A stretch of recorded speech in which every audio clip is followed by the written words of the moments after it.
ਸਤਨਾਮ ਸ਼੍ਰੀ ਵਾਹਿਗੁਰੂ ਸਾਹਿਬ JIO. ਦੁਖ ਰੋਗ ਸੰਤਾਪ ਉਤਰੇ, ਸੁਣੀ ਸੱਚੀ ਬਾਣੀ। ਸੰਤ ਸਾਜਨ ਭਏ ਸਰਸੇ, ਪੂਰੇ ਗੁਰ ਤੇ ਜਾਣੀ।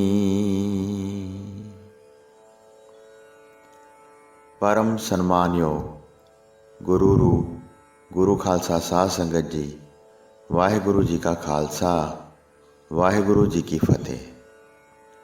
चल रहे लड़ीवार प्रसंग धन धन श्री गुरु गोबिंद सिंह साहिब जी महाराज जी दे अध्याय 26वें विच अज आपां गुरु जी द्वारा ताप हटाउण दा प्रसंग सरवण करांगे। आओ बड़े प्रेम नाल यह प्रसंग ਸਰਵਣ ਕਰੀਏ। ਸੱਚੇ ਪਾਤਸ਼ਾਹ ਸ਼੍ਰੀ ਗੁਰੂ ਗੋਬਿੰਦ ਸਿੰਘ ਸਾਹਿਬ ਜੀ ਮਹਾਰਾਜ ਤਲਵੰਡੀ ਸਾਬੋ ਦੇ ਇਲਾਕੇ ਵਿੱਚ ਠਹਿਰੇ ਹੋਏ ਸਨ।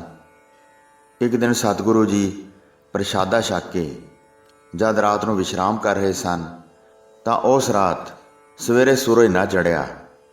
ਲੋਕ ਅਤੇ ਪਸ਼ੂ ਬਹੁਤ ਦੁਖੀ ਹੋ ਗਏ। ਇਹ ਇੰਤਜ਼ਾਰ ਕਰ ਰਹੇ ਸਨ ਕਿ ਕਦ ਸਵੇਰ ਹੋਵੇ। ਇਸਤਰੀ ਪੁਰਸ਼ ਸਾਰੇ ਬੈਠੇ ਸਨ। ਸਵੇਰ ਹੋ ਨਹੀਂ ਸੀ ਰਹੀ। ਸਾਰਿਆਂ ਦੀ ਮੱਤ ਮਾਰੀ ਗਈ ਸੀ। ਕੀ ਕਾਰਨ ਹੋ ਗਿਆ ਸੀ ਇਹ ਜਾਣਿਆ ਨਹੀਂ ਸੀ ਜਾਂਦਾ। ਸੂਰਜ ਆਕਾਸ਼ ਉੱਪਰ ਚੜ੍ਹਦਾ ਹੀ ਨਹੀਂ ਸੀ। ਰੁਕੇ ਹੋਏ ਸਾਰੇ ਲੋਕ ਵਿਆਕੁਲ ਹੋ ਗਏ। ਪ੍ਰਭੂ ਦਾ ਨਾਮ ਧਿਆਉਂਦੇ ਸਨ। ਜਦ ਵੱਡੀ ਰਾਤ ਬਤੀਤ ਕੀਤੀ, ਸਵੇਰ ਦੀ ਸਾਰਿਆਂ ਨੂੰ ਚਿੰਤਾ ਹੋ ਗਈ।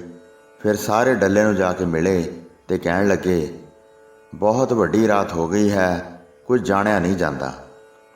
ਚਲੋ ਸਤਿਗੁਰੂ ਜੀ ਨੂੰ ਇਸ ਬਾਰੇ ਪੁੱਛਦੇ ਹਾਂ। ਉਹ ਸਰਬ ਸ਼ਕਤੀਮਾਨ ਹਨ, ਸਭ ਕੁਝ ਦੱਸ ਦੇਣਗੇ। ਭਾਈ ਡੱਲੇ ਸਹਿਤ ਸਾਰੇ ਮਨੁੱਖਾਂ ਨੇ ਆ ਕੇ ਨਿਉਂ ਕੇ ਸਤਿਗੁਰੂ ਜੀ ਦੇ ਚਰਨਾਂ 'ਤੇ ਮੱਥਾ ਟੇਕਿਆ। ਬੈਠ ਕੇ ਹੈਰਾਨੀ ਵਾਲੀ ਗੱਲ ਕਹੀ, ਇਸ ਰਾਤ ਦੀ ਗਤੀ ਦੀ ਕੋਈ ਗੱਲ ਜਾਣੀ ਨਹੀਂ ਜਾਂਦੀ ਹੈ। ਗੁਰੂ ਜੀ ਨੇ ਕਿਹਾ, ਪ੍ਰਭੂ ਦਾ ਜੋ ਭਾਣਾ ਹੈ, ਦੇਵਤਿਆਂ ਵਿੱਚ ਈਰਖਾ ਹੋ ਗਈ ਹੈ। ਸੂਰਜ ਇੰਦਰ ਆਪਣੇ ਆਪਣੇ ਕੰਮਾਂ ਤੋਂ ਹਟ ਕੇ ਬੈਠ ਗਏ ਹਨ। ਹੋਰ ਜਿਹੜੇ ਬਹੁਤ ਦੇਵਤੇ ਹਨ ਉਹ ਇਕੱਠੇ ਹੋਏ ਹਨ। ਵਰਖਾ ਨੂੰ ਵੀ ਵਰਜ ਦਿੱਤਾ ਹੈ ਕਿ ਜੱਗ ਵਿੱਚ ਨਹੀਂ ਹੋਵੇਗੀ ਤੇ ਸੂਰਜ ਸਵਰਗਾਂ ਵਿੱਚ ਬੈਠ ਗਿਆ ਹੈ।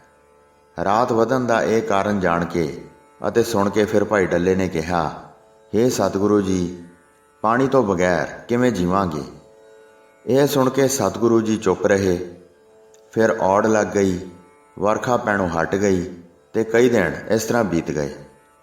ਖੇਤੀ ਸੁੱਕਣ ਲੱਗੀ ਤੇ ਇੱਕ ਵੀ ਖੇਤ ਨਾ ਬਚਿਆ। ਪ੍ਰਜਾ ਬਹੁਤ ਦੁਖੀ ਹੋ ਗਈ। ਮੀਂਹ ਨਾ ਪੈਣ ਕਰਕੇ ਕਾਲ ਪੈ ਗਿਆ। ਹੁਣ ਸਾਡਾ ਕੀ ਹਾਲ ਹੋਵੇਗਾ। ਅਨਾਜ ਤੋਂ ਬਗੈਰ ਕਿਵੇਂ ਜਿਉਂਦੇ ਰਹਾਂਗੇ। ਕਿਸਾਨ ਬਹੁਤ ਦੁੱਖ ਪਾਉਂਦੇ ਸਨ। ਮਿਲ ਮਿਲ ਕੇ ਬੈਠ ਕੇ ਪਛਤਾਉਂਦੇ ਸਨ। ਕਈ ਪਿੰਡਾਂ ਦੇ ਸਾਰੇ ਲੋਕ ਚਿੱਤ ਵਿੱਚ ਚਿੰਤਾਵਸ ਹੋ ਕੇ ਇੱਕ ਥਾਂ ਬੈਠੇ ਸਨ। ਹੁਣ ਤਾਂ ਸਤਿਗੁਰੂ ਜੀ ਦੇ ਨੇੜੇ ਰਹਿਣਾ ਹੀ ਸ਼ੋਭਦਾ ਹੈ। ਜਿਨ੍ਹਾਂ ਪਾਸੋਂ ਮਨੋਕਾਮਨਾ ਪ੍ਰਾਪਤ ਕਰਾਂਗੇ, ਇੱਕ ਇੱਕ ਦੀ ਆਸ ਪੂਰੀ ਕਰਦੇ ਹਨ। ਸਾਰਾ ਦੇਸ਼ ਮਿਲ ਕੇ ਗੁਰੂ ਜੀ ਦੇ ਪਾਸ ਚੱਲੋ। ਉਹਨਾਂ ਪਾਸੋਂ ਵਰਖਾ ਮੰਗੋ, ਗੁਰੂ ਜੀ ਵਰਖਾ ਪਾਉਣਗੇ। ਫਿਰ ਜਗਤ ਨੂੰ ਜੀਵਦਾਨ ਦੇਣਗੇ। ਇਸ ਤਰ੍ਹਾਂ ਵਿਚਾਰ ਬਣਾ ਕੇ ਸੰਗਤ ਇਕੱਠੀ ਹੋਈ। ਸਿਆਣੇ ਸਿੱਖ ਉਹਨਾਂ ਦੀ ਅਗਵਾਈ ਕਰ ਰਹੇ ਸਨ। ਦਮਦਮੇ ਪਹੁੰਚ ਕੇ ਡੇਰੇ ਲਾ ਲਏ। ਚਾਰੇ ਪਾਸਿਆਂ ਦੇ ਬਹੁਤ ਮਨੁੱਖ ਮਿਲ ਕੇ ਇਕੱਠੇ ਹੋਏ ਸਨ। ਬਹੁਤ ਡਰ ਧਾਰਨ ਕਰਦੇ ਸਨ ਕਿਉਂਕਿ ਭਾਰੀ ਕਾਲ ਪੈ ਗਿਆ ਸੀ। ਸਾਰੇ ਆ ਕੇ ਗੁਰੂ ਜੀ ਦੇ ਚਾਰ ਚੁਫੇਰੇ ਖੜੇ ਹੋ ਗਏ। ਬੰਦਨਾ ਕਰ ਕਰ ਚਾਰੇ ਪਾਸੇ ਖੜੇ ਹੁੰਦੇ ਜਾਂਦੇ ਸਨ। ਕਈ ਬੈਠ ਜਾਂਦੇ ਸਨ, ਕਈ ਖੜੇ ਰਹਿੰਦੇ ਸਨ। ਮੇਵੜੇ ਨੇ ਫਿਰ ਬੇਨਤੀ ਕੀਤੀ, ਹੇ ਸਤਿਗੁਰੂ ਜੀ, ਜਗਤ ਦੀ ਰਖਵਾਲੀ ਕਰੋ। ਆਕਾਸ਼ ਵਿੱਚ ਬੱਦਲ ਦਿਖਾਈ ਨਹੀਂ ਦਿੰਦੇ ਹਨ। ਸਾਰੇ ਦੇਸ਼ਾਂ ਦੇ ਖੇਤ ਸੁੱਕ ਗਏ ਹਨ। ਹੁਣ ਦੀ ਫਸਲ ਅਤੇ ਅਨਾਜ ਨਾਸ਼ ਹੋ ਗਿਆ ਹੈ। ਮਨੁੱਖਾਂ ਨੂੰ ਹੁਣ ਜੀਵਨ ਦੀ ਆਸ ਨਹੀਂ ਰਹੀ। ਆਪਣੀ ਸੰਗਤ ਜਾਣ ਕੇ ਬਚਾ ਲਓ। ਆਪਣੇ ਬਚਨ ਕਰਕੇ ਵਰਖਾ ਬਰਸਾਓ। ਬੇਨਤੀ ਸੁਣ ਕੇ ਸਤਿਗੁਰੂ ਜੀ ਨੇ ਕ੍ਰੋਧ ਵਧਾਇਆ ਤੇ ਭਾਈ ਡੱਲੇ ਵੱਲ ਵੇਖ ਕੇ ਕਿਹਾ, ਉੱਠ ਕੇ ਇੰਦਰ ਨੂੰ ਵਿਸ਼ਾਲ ਜੁੱਤੀਆਂ ਮਾਰੋ, ਜਿਸ ਕਰਕੇ ਉਹ ਤੁਰੰਤ ਬੱਦਲ ਭੇਜ ਦੇਵੇ। ਗੁਰੂ ਜੀ ਦੇ ਬਚਨਾਂ 'ਤੇ ਵਿਸ਼ਵਾਸ ਧਰ ਕੇ ਡੱਲਾ ਆਕਾਸ਼ ਨੂੰ ਵੇਖ ਕੇ ਉੱਠਿਆ। 7 ਜੁੱਤੀਆਂ ਵਗਾ ਵਗਾ ਮਾਰੀਆਂ। ਹੁਕਮ ਮੰਨ ਕੇ ਤੁਰੰਤ ਵਰਸ਼ਾ ਕਰੋ। ਅਸੀਂ ਵੀ ਪੂਰਨ ਗੁਰੂ ਜੀ ਦੇ ਬਚਨ ਮੰਨਦੇ ਹਾਂ। ਇਹਨਾਂ ਤਿੰਨਾਂ ਲੋਕਾਂ ਵਿੱਚ ਐਸਾ ਕੌਣ ਹੈ ਜਿਸ ਦੇ ਮਨ ਵਿੱਚ ਸਤਿਗੁਰੂ ਜੀ ਦਾ ਭੈ ਨਹੀਂ ਹੈ। ਆਪ ਕ੍ਰਿਸ਼ਨ ਜੀ ਨੇ ਯੁੱਧ ਕਰਕੇ ਇੰਦਰ 'ਤੇ ਫਤਿਹ ਪਾਈ ਸੀ। ਗੁਰੂ ਜੀ ਨੇ 10 ਪਾਸੋਂ ਇੰਦਰ ਨੂੰ ਮਾਰ ਪਵਾਈ ਸੀ। ਹੁਣ ਦੇਰ ਨਾ ਧਾਰਨ ਕਰੋ ਤੇ ਤੁਰੰਤ ਵਰਸ਼ਾ ਕਰੋ। ਸਤਿਗੁਰੂ ਜੀ ਦਾ ਪ੍ਰਤਾਪ ਵੇਖ ਕੇ ਇੰਦਰ ਦੇਵਤਾ ਕੰਬਿਆ। ਇੰਨਾ ਕਹਿਣ 'ਤੇ ਆਕਾਸ਼ ਵਿੱਚ ਬੱਦਲ ਛਾ ਗਏ ਤੇ ਸਾਰੇ ਬੱਦਲ ਜਲ ਡਿੱਗਣ ਲੱਗੇ। ਫਿਰ ਕਿਰਪਾਲੂ ਸਤਿਗੁਰੂ ਜੀ ਆਪਣੇ ਮੁਖ ਤੋਂ ਬਹੁਤ ਹੱਸੇ ਤੇ ਉਸ ਸਮੇਂ ਸਾਰਾ ਸ਼ਲੋਕ ਉਚਾਰਨ ਕੀਤਾ। ਹਜ਼ਾਰਾਂ ਲੋਕ ਤਮਾਸ਼ਾ ਵੇਖ ਰਹੇ ਸਨ। ਉਹਨਾਂ ਨੇ ਗੁਰੂ ਜੀ ਦੇ ਮੁਖ ਤੋਂ ਪ੍ਰਕਾਸ਼ ਹੋਇਆ ਸ਼ਬਦ ਇਸ ਪ੍ਰਕਾਰ ਸੁਣਿਆ। ਭੈ ਵਿੱਚ ਪਵਨ ਵਹੈ ਸਦਵਾਓ, ਭੈ ਵਿੱਚ ਚੱਲੇ ਲੱਖ ਦਰਿਆਓ, ਭੈ ਵਿੱਚ ਅਗਨ ਕੱਢੈ ਵੇਗਾਰ, ਭੈ ਵਿੱਚ ਧਰਤੀ ਦੱਬੀ ਭਾਰ, ਭੈ ਵਿੱਚ ਇੰਦ ਫਿਰੈ ਸਿਰ ਭਾਰ, ਭੈ ਵਿੱਚ ਰਾਜਾ ਧਰਮ ਦੁਆਰ, ਭੈ ਵਿੱਚ ਸੂਰਜ, ਭੈ ਵਿੱਚ ਚੰਦ, ਕੋਹ ਕਰੋੜੀ ਚਲਤ ਨਾ ਅੰਤ, ਭੈ ਵਿੱਚ ਸਿੱਧ ਬੁੱਧ ਸੁਰਨਾਥ, ਭੈ ਵਿੱਚ ਆ ਡਾਣੇ ਆਕਾਸ, ਭੈ ਵਿੱਚ ਜੋਧ ਮਹਾਬਲ ਸੂਰ, ਭੈ ਵਿੱਚ ਆਵੇ ਜਾਵੇ ਪੂਰ, ਸਗਲਿਆ ਭੋ ਲਿਖਿਆ ਸਿਰਲੇਖ, ਨਾਨਕ ਨਿਰਭਉ ਨਿਰੰਕਾਰ ਸੱਚ ਟੇਕ। ਪ੍ਰਭੂ ਦੇ ਡਰ ਵਿੱਚ ਹੀ ਸਦਾ ਤੇਜ਼ ਅਤੇ ਮੱਠੀਆਂ ਹਵਾਵਾਂ ਵਗਦੀਆਂ ਹਨ। ਪ੍ਰਭੂ ਦੇ ਡਰ ਵਿੱਚ ਹੀ ਲੱਖਾਂ ਦਰਿਆ ਚੱਲਦੇ ਹਨ ਅਤੇ ਅੱਗ ਵਿਗਾਰ ਕਰਦੀ ਹੈ। ਪ੍ਰਭੂ ਦੇ ਡਰ ਵਿੱਚ ਹੀ ਧਰਤੀ ਬੋਝ ਹੇਠਾਂ ਦੱਬੀ ਹੈ ਅਤੇ ਪ੍ਰਭੂ ਦੇ ਡਰ ਵਿੱਚ ਹੀ ਬੱਦਲ ਰੂਪੀ ਇੰਦਰ ਸਿਰ ਪਰਨੇ ਤੁਰਿਆ ਫਿਰਦਾ ਹੈ। ਪ੍ਰਭੂ ਦੇ ਡਰ ਵਿੱਚ ਹੀ ਧਰਮਰਾਜ ਉਸ ਦੇ ਦਰਵਾਜ਼ੇ 'ਤੇ ਖੜ੍ਹਾ ਹੈ। ਪ੍ਰਭੂ ਦੇ ਡਰ ਵਿੱਚ ਹੀ ਸੂਰਜ ਹੈ ਤੇ ਪ੍ਰਭੂ ਦੇ ਡਰ ਵਿੱਚ ਹੀ ਚੰਦਰਮਾ ਹੈ। ਉਹ ਕਰੋੜਾਂ ਹੀ ਮੀਲ ਬਿਨਾਂ ਕਿਸੇ ਓੜਕ ਦੇ ਤੁਰਦੇ ਹਨ। ਪ੍ਰਭੂ ਦੇ ਡਰ ਵਿੱਚ ਹੀ ਸਿੱਧ ਬੁੱਧ ਦੇਵਤੇ ਅਤੇ ਯੋਗੀ ਹਨ। ਪ੍ਰਭੂ ਦੇ ਡਰ ਵਿੱਚ ਹੀ ਆਕਾਸ਼ ਤਣਿਆ ਹੋਇਆ ਹੈ। ਪ੍ਰਭੂ ਦੇ ਡਰ ਵਿੱਚ ਹੀ ਯੋਧੇ ਅਤੇ ਪਰਮ ਸੂਰਬੀਰ ਹਨ। ਪ੍ਰਭੂ ਦੇ ਡਰ ਵਿੱਚ ਹੀ ਲੱਖਾਂ ਆਉਂਦੇ ਅਤੇ ਲੱਖਾਂ ਜਾਂਦੇ ਹਨ। ਪ੍ਰਭੂ ਨੇ ਆਪਣੇ ਡਰ ਦਾ ਸਾਰਿਆਂ ਦੇ ਸਿਰਾਂ ਉੱਪਰ ਆਪਣਾ ਲੇਖ ਲਿਖਿਆ ਹੋਇਆ ਹੈ। ਸ਼੍ਰੀ ਗੁਰੂ ਨਾਨਕ ਦੇਵ ਜੀ ਫਰਮਾਉਂਦੇ ਹਨ, ਸੱਚਾ ਸਰੂਪ ਰਹਿਤ ਇੱਕ ਪ੍ਰਭੂ ਹੀ ਡਰ ਰਹਿਤ ਹੈ। ਇਹ ਸ਼ਲੋਕ ਸਭ ਨੂੰ ਪੜ੍ਹ ਕੇ ਸੁਣਾਇਆ। ਸਾਰੀ ਸੰਗਤ ਦੇ ਮਨ ਵਿੱਚ ਇਹ ਸ਼ਲੋਕ ਚੰਗਾ ਲੱਗਾ। ਫਿਰ ਬਹੁਤ ਵਰਖਾ ਪੈਣ ਲੱਗੀ ਤੇ ਉਸ ਸਮੇਂ ਸਾਰੇ ਮਨੁੱਖ ਆਪਣੇ ਘਰਾਂ ਨੂੰ ਚਲੇ ਗਏ। ਉਹ ਗੁਰੂ ਜੀ ਦਾ ਸ੍ਰੇਸ਼ਟ ਜਸ ਕਹਿੰਦੇ ਜਾਂਦੇ ਸਨ। ਉਹ ਮਨੁੱਖ ਮੂਰਖ ਹਨ ਜਿਹੜੇ ਇਹਨਾਂ ਨੂੰ ਨਹੀਂ ਮੰਨਦੇ ਹਨ। ਸਾਰਾ ਦੇਸ਼ ਕਾਲ ਰਹਿਤ ਹੋ ਗਿਆ। ਆਪਣੇ ਹਰੇ ਭਰੇ ਖੇਤਾਂ ਨੂੰ ਵੇਖ ਕੇ ਨਿਹਾਲ ਹੁੰਦੇ ਸਨ। ਅਨੇਕ ਪ੍ਰਕਾਰ ਦਾ ਅਨਾਜ ਪੈਦਾ ਹੋਇਆ। ਜਿੱਥੇ ਕਿੱਥੇ ਗੁਰੂ ਜੀ ਦੇ ਪ੍ਰਤਾਪ ਨੂੰ ਵੇਖਦੇ ਸਨ। ਸਤਿਗੁਰੂ ਜੀ ਨਿਤ ਸ਼ਿਕਾਰ ਦੇ ਬਹਾਨੇ ਚੜ੍ਹਾਈ ਕਰਦੇ ਸਨ ਤੇ ਦੂਰ ਦੂਰ ਤੱਕ ਸਥਾਨ ਵੇਖਣ ਵਾਸਤੇ ਜਾਂਦੇ ਸਨ। ਉਹਨਾਂ ਨੇ ਸਾਰਾ ਮਾਲਵਾ ਦੇਸ਼ ਫਿਰ ਕੇ ਗਾਇਆ। ਇੱਧਰ ਉੱਧਰ ਦੇ ਮਨੁੱਖਾਂ ਨੂੰ ਵੇਖਦੇ ਸਨ। ਇੱਕ ਦਿਨ ਸਤਿਗੁਰੂ ਜੀ ਨੇ ਬੈਠ ਕੇ ਬਚਨ ਕੀਤਾ, ਇਹ ਦੇਸ਼ ਮਹਾਨ ਦਇਆਵਾਨ ਹੈ। ਸਿੱਖੀ ਭਾਵ ਇਹਨਾਂ ਵਿੱਚ ਵੱਡੇ ਤੋਂ ਵੱਡਾ ਹੈ।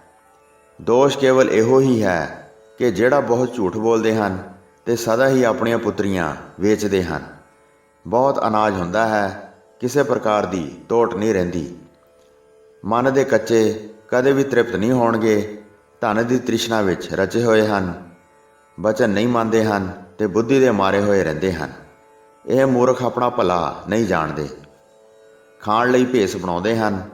ਸਿੱਖੀ ਦੇਸ਼ ਤੋਂ ਪਰੇ ਹਨ। ਮਤਲਬ ਹੀ ਇਹਨਾਂ ਦੀ ਪਾਤਸ਼ਾਹੀ ਹੈ, ਭਾਵ ਗੌਂ ਦੇ ਯਾਰ ਹਨ। ਰਾਜ ਪਾਉਣ ਤੋਂ ਬਿਨਾਂ ਹਨ। ਇੱਕ ਵਾਰ ਸਾਰੇ ਦੇਸ਼ ਵਿੱਚ ਗਰਜ ਕੇ ਭਾਰੀ ਤਾਪ ਚੜ੍ਹਨ ਲੱਗਾ। ਸਾਰੇ ਦੁਖੀ ਸਨ। ਸਰੀਰ ਥਰ ਥਰ ਕੰਬਦੇ ਸਨ। ਪੀਲੇ ਚਿਹਰੇ ਦਿਨ ਰਾਤ ਦੁੱਖ ਬਰਦਾਸ਼ਤ ਕਰਦੇ ਸਨ। ਕੁਝ ਖਾਧਾ ਨਹੀਂ ਸੀ ਜਾਂਦਾ। ਕੇਵਲ ਪਾਣੀ ਪੀਂਦੇ ਸਨ ਤੇ ਮਹਾਨ ਦੁਰਬਲ ਹੋ ਕੇ ਪਏ ਰਹਿੰਦੇ ਸਨ। ਭਾਈ ਡੱਲੇ ਨੇ ਗੁਰੂ ਜੀ ਦੇ ਪਾਸ ਆ ਕੇ ਇਸ ਤਾਪ ਦੀ ਵਿਥਿਆ ਸੁਣਾਈ। ਕਹਿਣ ਲੱਗਾ, ਮਹਾਰਾਜ ਜੀ ਕੋਈ ਯਤਨ ਦੱਸੋ, ਆਪਣੇ ਜਾਣ ਕੇ ਇਸ ਤਾਪ ਨੂੰ ਖਤਮ ਕਰੋ। ਤੁਹਾਡੇ ਬਗੈਰ ਸਾਡਾ ਇੱਥੇ ਕੋਈ ਰਖਵਾਲਾ ਨਹੀਂ ਹੈ। ਅਸੀਂ ਤੁਹਾਡਾ ਵੱਡਾ ਆਸਰਾ ਜਾਣਿਆ ਹੈ। ਭਾਈ ਡੱਲੇ ਦੀ ਬੇਨਤੀ ਸੁਣ ਕੇ ਸਤਿਗੁਰੂ ਜੀ ਨੇ ਕਿਰਪਾ ਕੀਤੀ ਅਤੇ ਕਿਹਾ, ਤੁਰੰਤ ਇਸ ਦਾ ਉਪਾਅ ਕਰੋ। ਸਿਰ ਉੱਪਰ ਸਾਰੇ ਕੇਸ ਰੱਖੋ ਅਤੇ ਨਿਤ ਗੁਰਬਾਣੀ ਦਾ ਵਿਸ਼ੇਸ਼ ਤੌਰ 'ਤੇ ਪਾਠ ਕਰੋ। ਫਿਰ ਇਹ ਤਾਪ ਇਸ ਦੇਸ਼ ਵਿੱਚੋਂ ਨਿਕਲ ਜਾਏਗਾ ਜਦ ਤੁਸੀਂ ਸਾਰੇ ਗੁਰਮਤਿ ਕਰਨ ਲੱਗ ਜਾਓਗੇ। ਇਹ ਸੁਣ ਕੇ ਭਾਈ ਡੱਲੇ ਨੇ ਸਾਰਿਆਂ ਨੂੰ ਸੁਣਾਇਆ ਤੇ ਫਿਰ ਸਾਰੇ ਮਨੁੱਖ ਉਸ ਤਰ੍ਹਾਂ ਕਰਨ ਲੱਗ ਗਏ। ਆਪਣੇ ਆਪਣੇ ਪਿੰਡਾਂ ਨੂੰ ਛੱਡ ਕੇ ਆ ਗਏ ਤੇ ਦਮਦਮੇ ਰਹਿੰਦੇ ਸਨ ਤੇ ਸਾਰਿਆਂ ਨੂੰ ਗੁਰਬਾਣੀ ਪੜ੍ਹਨ ਲਾ ਦਿੱਤਾ। ਫਿਰ ਗੁਰੂ ਜੀ ਨੇ ਕਿਹਾ, ਸਾਰੇ ਸੁੱਖ ਪ੍ਰਾਪਤ ਕਰੋ ਤੇ ਪਿੰਡ ਵਿੱਚ ਧਰਮਸ਼ਾਲਾ ਬਣਾਓ। ਸਿੱਖ ਸੰਗਤ ਨੂੰ ਉਸ ਧਰਮਸ਼ਾਲਾ ਦੇ ਵਿੱਚ ਬਿਠਾਓ ਤੇ ਹਿਰਦੇ ਵਿੱਚ ਪ੍ਰੇਮ ਧਾਰ ਕੇ ਟਹਿਲ ਸੇਵਾ ਕਮਾਓ। ਸਤ ਸੰਗਤ ਦਾ ਜੋੜ ਮੇਲ ਕਰੋ ਤੇ ਗੁਰਬਾਣੀ ਪੜ੍ਹਨ ਦੀ ਮਨ ਵਿੱਚ ਵੱਡੀ ਪ੍ਰੀਤ ਧਾਰਨ ਕਰੋ। ਫਿਰ ਸੁੱਖ ਪ੍ਰਾਪਤ ਹੋਏਗਾ ਤੇ ਤਾਪ ਨਹੀਂ ਚੜ੍ਹੇਗਾ ਤੇ ਸੋਗ ਸੰਤਾਪ ਖਤਮ ਹੋ ਜਾਣਗੇ। ਹਿਰਦੇ ਵਿੱਚ ਡਰ ਕੇ ਸਾਰਿਆਂ ਨੇ ਗੁਰੂ ਜੀ ਦੀ ਗੱਲ ਮੰਨ ਲਈ। ਜਿਵੇਂ ਗੁਰੂ ਜੀ ਨੇ ਕਿਹਾ ਸੀ ਉਸ ਪ੍ਰਕਾਰ ਹੀ ਕੀਤਾ। ਦਇਆ ਧਰਮ ਕਰਦੇ ਸਨ ਅਤੇ ਬਾਣੀ ਪੜ੍ਹਦੇ ਸਨ ਤੇ ਉਸ ਦੇਸ਼ ਵਿੱਚ ਮਹਾਨ ਸਿੱਖੀ ਫੈਲ ਗਈ। ਫਿਰ ਸਰਹੰਦ ਦੇ ਸੂਬੇ ਨੇ ਜਦ ਗੁਰੂ ਜੀ ਬਾਰੇ ਜਾਣਿਆ ਤਾਂ ਗੁਰੂ ਜੀ ਦੇ ਉੱਥੇ ਟਿਕਣ ਕਰਕੇ ਮਹਾਨ ਦੁਖੀ ਹੋਇਆ। ਉਸਨੇ ਦੁਬਾਰਾ ਪੱਤਰ ਲਿਖ ਕੇ ਆਪਣਾ ਜ਼ੋਰ ਜਤਾਇਆ ਤੇ ਉਸ ਪੱਤਰ ਨੂੰ ਭਾਈ ਡੱਲੇ ਦੇ ਪਾਸ ਪਹੁੰਚਾਇਆ।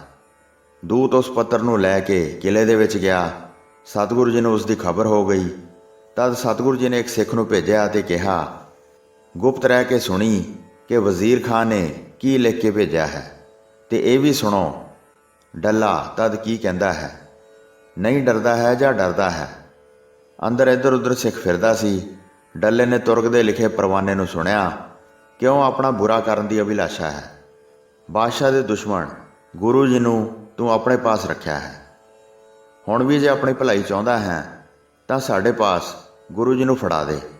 ਅਸੀਂ ਵੱਡੀ ਸੈਨਾ ਭੇਜਦੇ ਹਾਂ। ਉਸ ਸੈਨਾ ਨਾਲ ਮਿਲ ਕੇ ਗੁਰੂ ਜੀ ਨੂੰ ਫੜਵਾ ਦੇ, ਨਹੀਂ ਤਾਂ ਤੈਨੂੰ ਵੱਡੀ ਸਜ਼ਾ ਦਿਆਂਗੇ। ਇਸ ਥਾਂ ਤੈਨੂੰ ਵਸਣ ਨਹੀਂ ਦਿਆਂਗੇ। ਤੇਰਾ ਨਗਰ ਲੁੱਟ ਕੇ ਉਜਾੜ ਬਣਾ ਦਿਆਂਗੇ। ਅਚਾਨਕ ਆ ਕੇ ਸਾਰਿਆਂ ਨੂੰ ਫੜ ਲਵਾਂਗੇ। ਇਹ ਸੁਣ ਕੇ ਭਾਈ ਡੱਲੇ ਨੇ ਉੱਤਰ ਲਿਖਵਾਇਆ, ਅਸੀਂ ਨਹੀਂ ਡਰਦੇ ਹਾਂ। ਜੇ ਡਰਾਉਣਾ ਚਾਹੁੰਦਾ ਹੈ, ਜਿਹੜਾ ਦਲ ਭੇਜੇਗਾ ਉਸ ਦੇ ਨਾਲ ਯੁੱਧ ਕਰਾਂਗੇ ਤੇ ਉਸ ਨੂੰ ਮਾਰ ਲੁੱਟ ਕੇ ਅੱਗੇ ਚੱਲ ਪਵਾਂਗੇ। ਜਲ ਰਹਿਤ ਰਣ ਖੇਤਰ ਵਿੱਚ ਤੇਰਾ ਵਸ ਨਹੀਂ ਚੱਲੇਗਾ। ਮੇਰਾ ਗੁਰੂ ਮੇਰੇ ਸਿਰ ਦੇ ਨਾਲ ਹੈ। ਕਿਸੇ ਵਿਧੀ ਨਾਲ ਵੀ ਉਸ ਨੂੰ ਫੜਾਂਗੇ ਨਹੀਂ ਅਤੇ ਨਾ ਹੀ ਕਿਸੇ ਨੂੰ ਫੜਨ ਦਿਆਂਗੇ। ਉਹਨਾਂ ਨੂੰ ਆਪਣੇ ਪ੍ਰਾਣਾਂ ਦੇ ਨਾਲ ਰੱਖਾਂਗੇ। ਇਸ ਪ੍ਰਕਾਰ ਡੱਲੇ ਨੇ ਉੱਤਰ ਲਿਖਵਾਇਆ ਤੇ ਵਜੀਦੇ ਦੇ ਸਾਹਮਣੇ ਤੁਰੰਤ ਭੇਜ ਦਿੱਤਾ। ਸਿੱਖਾਂ ਨੇ ਦੋਵਾਂ ਪਾਸਿਆਂ ਦੀ ਗੱਲਬਾਤ ਭਲੀ ਪ੍ਰਕਾਰ ਉਸ ਸਮੇਂ ਸੁਣ ਲਈ। ਉਹ ਸਾਰੀ ਗੱਲਬਾਤ ਉਸਨੇ ਸਤਿਗੁਰੂ ਜੀ ਦੇ ਪਾਸ ਆ ਕੇ ਸੁਣਾ ਦਿੱਤੀ। ਇਹ ਸੁਣ ਕੇ ਸੁਖਦਾਈ ਸਤਿਗੁਰੂ ਜੀ ਪ੍ਰਸੰਨ ਹੋ ਗਏ। ਕਈ ਦਿਨ ਹੋਰ ਬਤੀਤ ਕੀਤੇ। ਸਤਿਗੁਰੂ ਜੀ ਉਸ ਸਥਾਨ ਵਿਖੇ ਹੀ ਰਹਿੰਦੇ ਰਹੇ। ਸਿੱਖ ਸੰਗਤ ਬਹੁਤ ਦੂਰ ਦੂਰ ਤੋਂ ਆਉਂਦੀ ਸੀ ਤੇ ਸਤਿਗੁਰੂ ਜੀ ਦੇ ਚਰਨਾਂ ਉੱਪਰ ਸੀਸ ਝੁਕਾਉਂਦੇ ਸਨ। ਅਨੇਕਾਂ ਪ੍ਰਕਾਰ ਦੇ ਉਪਹਾਰ ਲਿਆ ਕੇ ਅਰਪਣ ਕਰਦੇ ਸਨ ਤੇ ਸਾਰੇ ਆਪਣੀਆਂ ਮਨੋਕਾਮਨਾਵਾਂ ਪੂਰੀਆਂ ਕਰਦੇ ਸਨ। ਰਾਤ ਨੂੰ 10 ਸਿੰਘਾਂ ਦਾ ਪਹਿਰਾ ਰਹਿੰਦਾ ਸੀ। ਉਹ ਪਲੰਗ ਦੇ ਨੇੜੇ ਜਾ ਕੇ ਨਿਤ ਠਹਿਰਦੇ ਸਨ। ਸੋ ਸਾਧ ਸੰਗਤ ਜੀ, ਇੱਥੇ 26ਵੇਂ ਅਧਿਆਇ ਦੀ ਸਮਾਪਤੀ ਹੁੰਦੀ ਹੈ ਜੀ। ਪ੍ਰਸੰਗ ਸੁਣਾਉਂਦੇ ਹੋਏ ਹੋਈਆਂ ਅਨੇਕ ਭੁੱਲਾਂ ਚੁੱਕਾਂ ਦੀ ਖਿਮਾ ਬਖਸ਼ਣੀ ਜੀ। ਦਾਸ ਨੂੰ ਆਗਿਆ ਦਿਓ। ਵਾਹਿਗੁਰੂ ਜੀ ਕਾ ਖਾਲਸਾ, ਵਾਹਿਗੁਰੂ ਜੀ ਕੀ ਫਤਿਹ।